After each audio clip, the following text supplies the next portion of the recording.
Feel free to check out my TeePublic after the video, and support me on Patreon. Watch till the end of the video for more.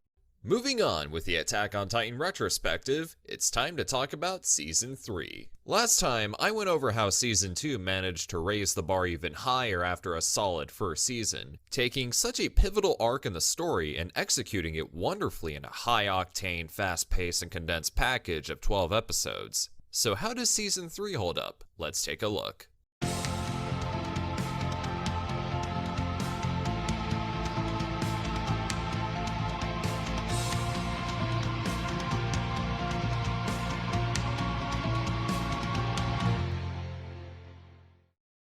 This one is interesting, because during its run, Season 3 of Attack on Titan was split into two parts, each covering a specific arc. Season 3 Part 1 aired on July 23rd to October 15th in 2018, covering the Uprising Arc, which was chapters 51 to 70, whereas Season 3 Part 2 aired on April 29th to July 1st, 2019, covering the Return to Shiganshina arc, going from chapters 71 to 90. But why is that? Well, there were plenty of variables at play here. A good chunk of the people who worked on Season 2 were actually absent for Season 3 due to other commitments. A lot of material from the manga needed to be rearranged and streamlined for a more cohesive narrative, and Wit Studios simply didn't foresee that this would take a lot of time, so an emergency break was called for halfway through production. The Uprising Arc is very interesting. After going through several adrenaline-inducing storylines for what at this point we know as this sort of action-packed, kaiju-brawling mystery thriller, the story really decides to step away from the horrors of the Titans and purely focus on world building,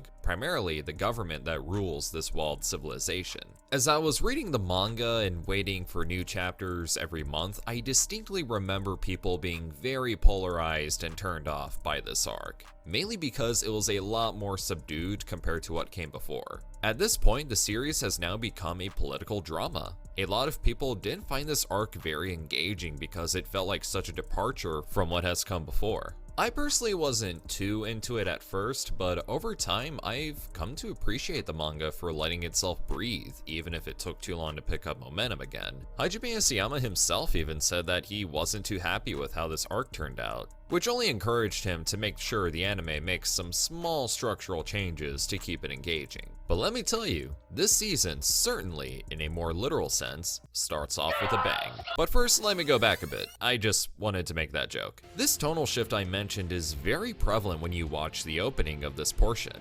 It's a lot more calming, whimsical, and hopeful, yet there's this hint of sadness to it. Very different when you compare it to the openings prior, with guitars being shredded and all this epic music just blasting you in the ass, eardrums. After the events of Season 2, a pastor that Hanji had spoken to about the Wall Titan has mysteriously died under very suspicious circumstances. It's speculated that the government intends to arrest and disband the Survey Corps, branding them as enemies as a means to keep the secret of the Titans hidden. This only becomes more apparent as Commander Erwin Smith is arrested, and that he also wishes to discover the secret of the Titans. And right while the Survey Corps are making a move to go deeper into this conspiracy, the thing I made a shitty pun about earlier happens, and whoa, this took a turn. We're immediately introduced to a new character named Kenny, who apparently has some history with Levi, as the two, and by two I mean Levi versus Kenny and a little squad he recruited, have an intense battle in the city. But while this is going on, Eren and Historia get kidnapped.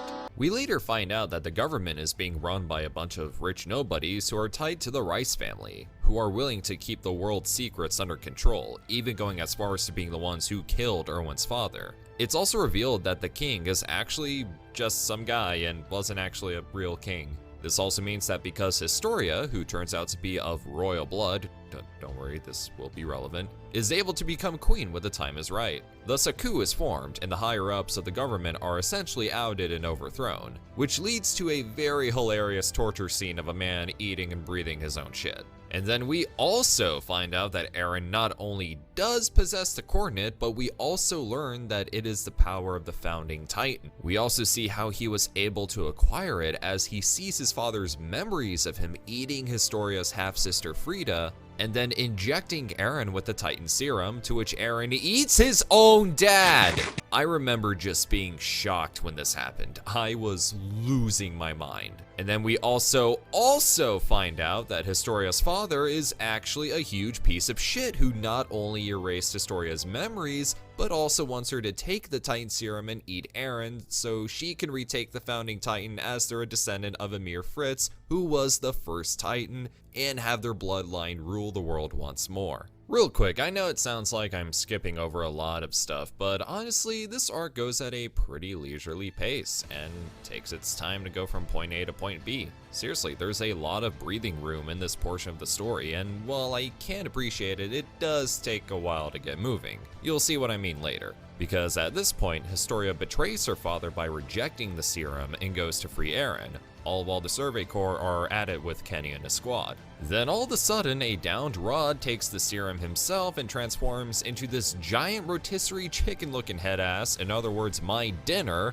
all while Eren gets hard. I mean, takes a serum that gives him a hardening ability. No, seriously, that's what they actually call it. I love this little moment where Eren tries controlling Rod's Titan through the coordinate and accidentally calls him a tiny old man when Levi is literally right behind him. So then we get to the fight against Chicken Joe here. Nuggets. And fun fact, this episode was storyboarded by legendary tokusatsu filmmaker and live-action Attack on Titan director Shinji Higuchi, which explains why this is the best episode of this first half, honestly. After they take down Rod's Titan, Historia is met with praise for killing her father and is crowned queen, and what follows is 3 episodes worth of flashbacks and exposition that could have been sprinkled throughout. Yeah, the show really comes to a grinding halt at this point, and it really doesn't get that interesting. It's a shame too, because I feel like this is information we could have known earlier to give characters like Kenny and the Rice family some more depth, which is probably my biggest complaint with this portion. Like, the new characters are pretty alright, but we don't know enough to care about them until later,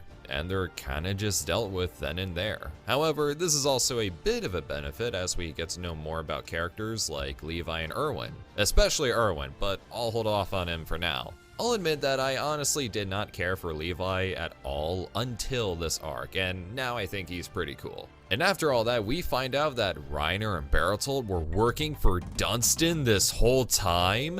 What? Obviously, this is to set up the second half, but before that, this first half was pretty alright. Few bumps in the road, like its pacing, exposition, and Rod Rice's CGI, but it was a bit of a much needed break after all that action in seasons 1 and 2, and it was pretty neat going through something that was more subdued. And with that being said, season 3 part 2 is just banana. Yeah, I'll stop. The Survey Corps go on their way to Shiganshina to reach Eren's basement, as they believe that the mystery surrounding the very world they live in lies within. However, they're intercepted by Reiner, Bertolt, Mighty Joe Young, and what the fuck? The Survey Corps, while sealing the breaches in Shiganshina with Eren's rock-hard Titan, are split into 2. There's a team within the wall stuck with the Armored Titan, and the rest with Cornelius, who just summoned an entire army of Titans that he can command at will. Isayama has said that this arc was inspired by a game of chess, and as someone who's never played chess or even knows the rules or how the game works, I say it makes a lot of sense, as there's a lot of strategy and mind games going on here. Or am I just a dumbass and Isayama's a hack? First, the Survey Corps make their assault on the Armored Titan as it tussles around with Eren. Unfortunately, this fight isn't as cool as the one from Clash of the Titans, as that one came off as being a lot more technical and interesting, whereas this one's more of a slugfest, but it is kinda cool seeing Eren finally get the upper hand for good this time. Though that bit where Reiner slams Eren was actually kinda dope. And Reiner really gets it when the Survey Corps use their new Thunder Spears on him, which take him out pretty good. Donkey Kong then chucks a barrel at the other side of Shiganshina, and out comes Bertolt, who later transforms into a not very subtle illusion. I mean the Colossal Titan, I mean a giant hemorrhoid. Holy shit, that looks bad. Eren then tries to, whatever the fuck he's trying to do here, and eat shit. But enough about what's going on in Shiganshina. what about outside? Commander Erwin and Levi strategize how they could overcome their situation, and the solution, well, before I get into that, I just want to talk about Erwin. This man, his whole life, grew up with a curiosity that has yet to have been fulfilled. And with the entire world against him, he does everything he can to persist and push forward toward his goal. No matter what obstacles he may face, he always finds a way to overcome them. Now, for what seems to be for the first time in his life, Erwin is questioning himself. He's really questioning whether or not him and the Survey Corps can truly succeed and fulfill their mission. No matter what they do, death is all that awaits them. Erwin slowly comes to terms with his fate and decides that if he and his comrades were to die, then it would be with honor till the very end. And that is why Erwin Smith is the fucking GOAT. With a storm of boulders, King Louis takes out the entirety of the Survey Corps outside Shiganshina, except one, Levi Ackerman, who really gives it to him in one of the sickest action sequences this anime has to offer. I really thought Levi was gonna get him here, but alas, the weird quadruped titan comes in and snatches him away. Meanwhile, Armin straight up sacrifices himself so Eren can take out Bertold, and now Armin is on the verge of death. How so, when his entire body has been burnt to a crisp and that he fell a good 50 or so meters from the air? I don't fucking know. What matters is that Eren has taken down Bertold, and wait a minute, how does Monkey Boy know Grisha? Why does he look like Grisha? Could it be that he and Eren are brother? Yes. Now when the manga got to this part, everyone was losing it. The moment where the remaining scouts of the Survey Corps have to decide to either bring back Erwin or Armin with the Titan serum given to Levi from Kenny was very intense and emotional, because no matter who was chosen, the death of the other would have made a huge impact on the story. I was actually rooting for Erwin to get brought back and was a little let down in the end that Armin got it, but I get it. Erwin has made peace with the life he was willing to leave behind, and Armin has the power of being a main character. Erwin will always be the GOAT though, goddammit. Not gonna lie, the scene where Armin eats Bertold is just disturbing. So with the remaining warriors now escaped, the Survey Corps decided to go find Eren's home, and honestly, this scene where Eren, Armin, and Mikasa reminisce as they wander through the ruins of Shiganshina was very powerful for me in that nostalgic kind of way. It even helps that they use a track from season 1 to accompany this scene, which makes it even better. And now comes the big twist. We learn that humanity has not perished, and that the world outside the walls is significantly more advanced and civilized than the island they're on.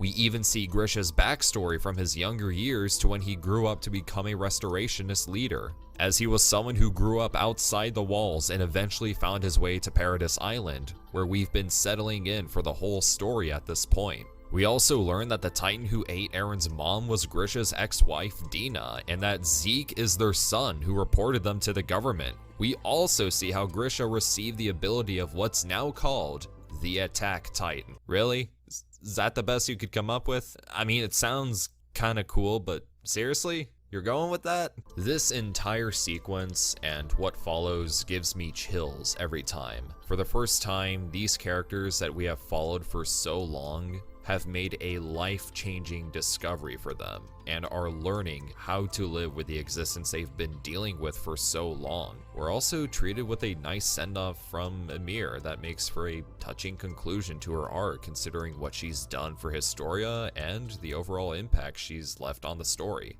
And in Season 3's final moments, the Survey Corps head off to the ocean, something that Eren and Armin have promised to do since they were kids. While it's wonderful being able to see the outside world, it's not enough for Eren, for it is very bittersweet. Eren points out to the distance and asks, if we destroy our enemies, will we finally be free? Return to Shiganshina is easily one of the most beloved arcs in the entire series, and for good reason. It's intense, it's incredibly suspenseful, and makes for a fantastic turning point toward what the series would truly become. Overall, Season 3 is nowhere near perfect. Its first half definitely has some narrative and developmental shortcomings, while the second half, which is good, great even, doesn't feel as polished as Season 2.